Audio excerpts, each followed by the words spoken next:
Hello everyone, I'm Norman Wahlberger and welcome to Algebraic Calculus.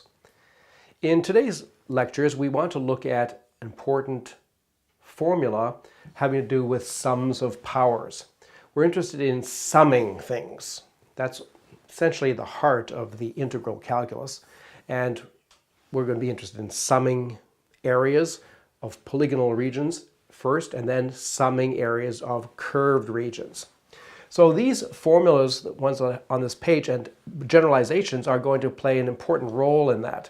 The first formula is a very familiar one, I hope, that the sum of the numbers 1 plus 2 plus 3 all the way up to n is n times n plus 1 over 2. These are the triangular numbers, like 1, 3, 6, and 10. For example, if you add up 1 plus 2 plus 3 plus 4 plus 5, that's altogether 15, and that can be expressed as 5 times 6 over 2. Now in this case, there's an easy geometrical explanation for that, because this sum can be represented by this region here, the red region, with an area of 1, 2, 3, 4, 5. And then if we juxtapose that with an equal region, the green one, with area 1 plus 2 plus 3 plus 4 plus 5. Then they match up to form this rectangle of side n times n plus 1. In this case, 5 times 6. And that's why the individual sums are half of the product of n times n plus 1. Now this important formula goes back to ancient Greek times, well known to Euclid. Then Archimedes discovered an extension of that formula to sums of squares of natural numbers. 1 squared plus 2 squared plus 3 squared all the way up to n squared is n times n plus 1 times 2n plus 1 over 6. And if you haven't seen this formula before, you might like to check it for some small values of n. Then a few hundred years later, Nicomachus discovered this formula for the sum of cubes. That 1 cubed plus 2 cubed plus 3 cubed all the way up to n cubed is n squared times n plus 1 squared over 4, which remarkably is exactly the square of this one. So if you want to add up the cubes, say from 1 cubed, 2 cubed, all the way up to, say, 10 cubed, that's exactly the square of the sum 1 plus 2 all the way up to 10. Beautiful formula. Okay, so these are important formulas for a wide variety of applications, but they're very, very important for calculus, both historically and conceptually. And what's really interesting is how to generalize these formulas for higher powers. That is, how do we go to powers of, say, 4 or 5th powers or 6th powers, or more generally to kth powers? That's an important question that we're aiming towards answering. But before we do that, we should backtrack a little bit and just talk a little bit about summation notation, which is an important tool that allows us to deal with adding up things in a kind of an efficient way, especially when those things are arranged in a relatively organized fashion. So summation notation involves this Greek letter, this capital sigma. Sigma is like an S, and the S stands for sum.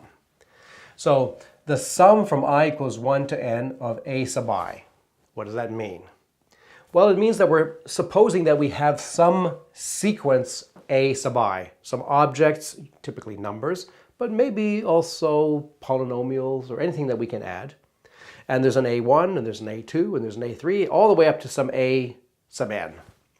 And this means we're going to add up a sub 1 plus a sub 2 plus a sub 3, and so on, all the way up to a sub n. The sum from I equals 1 to n of the a sub I. So the index here, the I, is a kind of a placeholder, does not actually figure in the final result. It just allows us to keep track of what things are being added to get the total sum. So the bounds here, the numbers 1 to n, which bound the start of the sequence and the end of the sequence, should be natural numbers. And typically we want the first one to be less than or equal to the second one. But things are flexible, so sometimes we go from 1 to n, sometimes we might want to start from 0. A lot of counting is a little bit easier if you start with 0. Okay, so here are some examples just to show us how this works. The sum from I equals 1 to 3 of I cubed. When I is 1, we get 1 cubed. When I is 2, we get 2 cubed. When I is 3, the final one, we get 3 cubed. And the sum of those things is 36, as you could check. Here's an example where we use a different index rather than I. We don't have to use I. We can use j or k or in fact anything else. So the sum from j equals 2 to 5 of j minus 1. Notice the j minus 1 is in brackets here, making sure that we're going to sum all of those things, not just the j's. So when j is 2, we're being told to compute 2 minus 1, which is 1, and add it to the sum. And then when j is 3, we get 3 minus 1, or 2. When j is 4, we get 3, and when j is 5, we get the last entry, which is 4. So this is another way of writing 1 plus 2 plus 3 plus 4, which is of course 10. Now the bounds don't necessarily have to be specific natural numbers. They can also be variable natural numbers, in which case we don't get a number as an output, we get a polynomial typically, or some kind of expression involving that bound. So for example, the sum from k equals 1 to n of k to the 5th. Now the bound is an n here, which is variable. It can change. We can even think of it as being a polynomial. Okay, so when k is 1, we have 1 to the 5th. When k is 2, we get 2 to the 5th, and then 3 to the 5th, 4 to the 5th, and so on, all the way up to n to the 5th, which is the final one, whatever n is. So this is just a way of writing this. It's really a polynomial in n of degree 5. Another important special kind of case is when we're just summing a constant. Let's sum from I equals 0 to 6. The number 1. Now, this 1 here does not have an I dependence. So that means that each time, as the counter ticks over from 0 up to 6, each time we're adding 1. That 1 is not changing. It doesn't have to change. So when I is 0, we have 1. When I is 1, we have 1. When I is 2, we have 1. When I is 3, we have 1. 4, we have 1. 5, we have 1. When I is 6, we have 1. So altogether, we have these 7 ones, and so the total is 7. So now we can re-express these sums of powers that we're interested in and also introduce some notation for them. So let's denote by S1 of n the sum 1 plus 2 plus 3 and so on all the way up to n. In summation notation, that's the sum from I equals 1 to n of I. Okay, the I itself is changing. When I is 1, there's 1. When I is 2, there's 2. That way we go through the sum. Now this particular sum, we know what it is. It's n times n plus 1 over 2. Then S2 of n is the sum of the squares from 1 squared up to n squared. And here it is in summation notation. Summation I equals 1 to n of I squared. And we know what that is as a function of n. It's n times n plus 1 times 2n plus 1 over 6. And S3 of n is the sum of the cubes. There's summation I equals 1 to n of I cubed. And there's the formula for that. And here then is the general formula that we're actually interested in, S sub k of n. So k is another natural number. And we're talking about the sum of all the kth powers of natural numbers, starting with 1 to the k, then 2 to the k, all the way up to n to the k, and adding them all up. In summation notation, here it is right here. Summation I equals 1 to n of I to the k. So I is the index, the dummy variable, if you like, that's running through our range from 1 to n. N is the limit, the final value, and the actual power that each one is being subjected to is k. It's I to the k. Now our suspicion is that, following from the pattern here, this is probably a polynomial in n. In fact, it's a polynomial in n probably of degree k plus 1. This is a quadratic, this is cubic, this is quartic. Seems to be always one more than the power. And we'd like to know, what is that polynomial? How does that polynomial depend on k? K equals 4, what is it? K equals 5, what is it? K equals 6, what is it? K equals 100, what is it? So this summation notation is a very efficient way of dealing with adding up quantities. But there's some rules that we need to learn and also some conventions that we need to be specific about. So the first rule is how to take the sum of two sequences. So we're supposing we have one sequence, A1, A2, A3, A4, etc., up to some value A sub n, say. And we have another sequence, B sub 1, B sub 2, B sub 3, up to some value B sub n.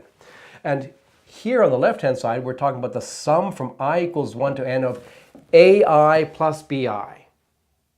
Okay, so that whole thing, when I is 1, is A1 plus B1. And then when I is 2, we have plus A2 plus B2. And then plus A3 plus B3, all the way up to plus AN plus BN. And what this rule is saying is, somewhat obviously, that this is the same as the sum of all the A's. It's the sum from I equals 1 to n of AI plus the sum from I equals 1 to n of BI. So it's a kind of an associativity with respect to this summation notation. A few remarks to make. Notice that we're not putting brackets around here. You might think that we should put brackets around here, but we're not going to, because we're going to adopt the convention that this sum extends but doesn't include like a plus sign, like that. So it extends up to there, but that plus sign means that now we're talking about something different.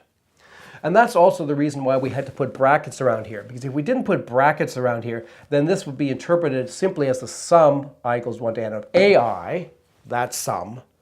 And then once that sum is finished, then plus BI, whatever that means, would be then a somewhat ambiguous kind of thing. So we are obliged to put brackets around there, and that's something that students often are forgetful of. So please keep that in mind. Similarly, there is a formula for the difference. Summation AI minus BI is the summation of AI minus the summation of BI. And then here is a distributive property that if we're summing C times AI, and now C is just a number, a constant number, crucially, that does not depend on I. So it's the same, doesn't change.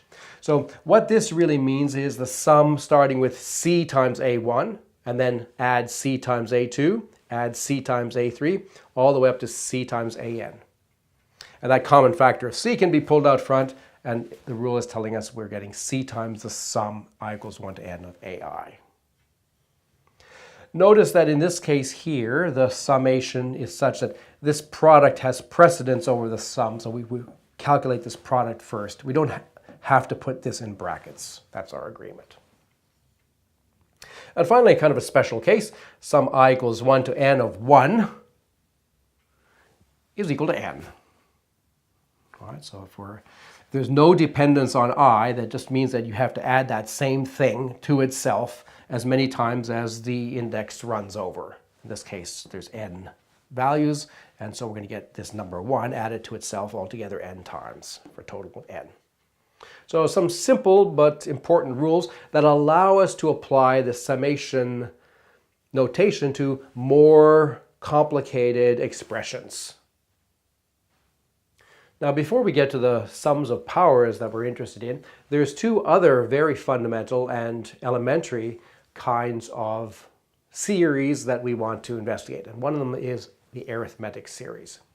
So let's start with the idea of an arithmetic sequence. Sequences and series are different things in mathematics. A sequence means that you list a bunch of numbers or variables or some other quantities, one at a time, separated by commas. And there's no actual arithmetical operations involved. We're just listing things. So here's A1, A2, A3, all the way up to A sub n. That's a sequence. Now, such a sequence is called an arithmetic sequence if it has a very strong property. If the terms of the sequence have this constant difference property. So here's the rule, that A2 minus A1 is the same as A3 minus A2, is the same as A4 minus A3. All consecutive differences are equal up to the very last one, which is a sub n, minus the previous one, which is a sub n minus 1. Okay, so this n minus 1 here, that's the index.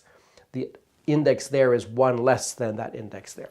So we're requiring that all these differences be equal, let's say equal to some common difference value d. Okay, it follows then that the kth element in this sequence is given by the expression a sub k equals a1 plus d times k minus 1. Let's look at that. So when k is 1, this will be 0, and we'll just get a sub 1. When k is 2, we get a1 plus d. That's consistent with the fact that a2 is d more than a1. And then as we bump up the k, we're adding one more d each time. So we start with a1, and then a1 plus d, a1 plus 2d, a1 plus 3d, all the way up to the final one, a sub n, which will be a1 plus n minus 1 times d. So that's the sequence. Now the associated arithmetic series. So a series is what you get when you add up elements in a sequence. The arithmetic series is a1 plus a2 plus all the way up to an. So we're just taking the sequence and adding up all the elements. In summation notation, that's summation k equals 1 to n of a sub k. And now because we have this expression for a sub k, we can put that in with brackets. So summation a1 plus d times k minus 1. And now we can manipulate that a little bit. We can write it as summation k equals 1 to n of a1 plus the summation of this. And since there's a common factor of d, I'm going to pull that d out at the same time and write it as d times summation k equals 1 to n of just k minus 1. So I'm using two rules. I'm using the first rule about how to take the sum of a sum, and then also how to deal with a constant, a common factor. Now this sum here, sum k equals 1 to n of a1. This is an a1, not an ai. So it means we're adding a1 plus a1 plus a1 all together n times. So we're going to get n times a1. And here, there's going to be a d times, what is this sum? This is a sum of the numbers from starting with a 0, 0 plus 1 plus 2 plus 3, all the way up to, the last term will be n minus 1. Well, that's exactly that first power sum, S1 we called it, that was known to Euclid. But now it's going from the numbers 0 up to n minus 1. That means that the answer is n minus 1 times n all over 2. That's that triangular number again. So that's a formula for the sum of an arithmetic series. So it turns out that this can be rewritten. And in the worked examples, I show you how to do that. It's relatively simple, that this can be rewritten in a pleasant way in this form, that it's also n times a1 plus an over 2. In other words, you take the first element in the sequence and the last element in the sequence, and you take their average, thing that's halfway in between, and you take that average and you multiply it by n. So adding up the series is the same as taking just the average of the outside elements and multiplying that by the number of elements in the sequence. So you might like to just verify that yourself. So that's arithmetic series using a bit of summation notation. Now let's look at the other important kind of elementary series, which is a geometric series. So first of all, a geometric sequence, a1, a2 up to an, is defined by the constant ratio rule now. We had constant difference rule for an arithmetic sequence. Now we have a constant ratio rule for a geometric sequence. And what this is telling us that is each element in the sequence is a common ratio or common multiple of the previous one. So a2 over a1, this ratio, is the same as the next ratio, a3 over a2, which is the same as the next ratio, and so on, all the way up to the last ratio, which is an over an minus 1. And this common ratio that figures in each one of these is, let's say, r. That is what a geometric sequence is. All right, so if we have such a geometric sequence, then the kth element in this sequence is a sub k, which is a1 times r to the k minus 1. Why is that? Well, a sub 1, there it is. And then a sub 2 is going to be r times a sub 1. So it's going to be r times a sub 1. And then a sub 3 is going to be r times a2. In other words, it's going to be a sub 1 times r squared. And then it'll be a sub 1 times r cubed, a sub 1 times r to the fourth, all the way up to the last element, which will be a sub 1 times r to the n minus 1. So we have a good control over the elements in a geometric sequence. And now the associated geometric series is what you get when you add up the terms in the geometric sequence. So we take this sequence and we add up all the terms and we get a series. a1 plus a2 plus all the way up to an. In summation notation, here's what it is. Summation k equals 1 to n of a sub k. We're using the dummy variable k here because, well, we've just written the kth term in terms of k, not I. And we know what this kth term is. It's a sub 1 times r to the k minus 1. So we just plug that in there. And now we can simplify this a little bit because that a1 is a constant. It doesn't depend on k. So it can come out front. We're getting a1 times summation k equals 1 to n of r to the k minus 1. So now this sum here is, when k is 1, we have r to the 0, which I remind you is 1. So it's 1, and then plus r squared, plus r cubed, and so on, all the way up to, final term, r to the n minus 1. And then it's an important sort of exercise to evaluate that geometric series, and we get r to the n minus 1 over r minus 1. And the worked examples show you how to do that. But it's good for you to think about it yourself if you don't already know. And it's an important caveat that this does not work when r is equal to 1. So it's valid when r is not equal to 1. If r equals 1, this formula couldn't really work because we'd have 0 over 0, which would be meaningless. And you might like to think what happens when r equals 1. All right, so we have a good understanding of summation notation. We have some familiarity with the important arithmetic series and geometric series. Now we're in a position to tackle this very important 17th century problem of how do you get control over these sums of powers? How do we get at this s sub k of n? This, what we think is likely to be a polynomial. Well, that engaged the minds of quite a few 17th century mathematicians. A fellow called Faulhaber came up with the formulas first. Pascal thought about this, and Jacob Bernoulli really sort of nailed what was going on. And so we're going to present that in our next video. So there's much to learn. I'm Norman Wahlberger. Thanks for listening.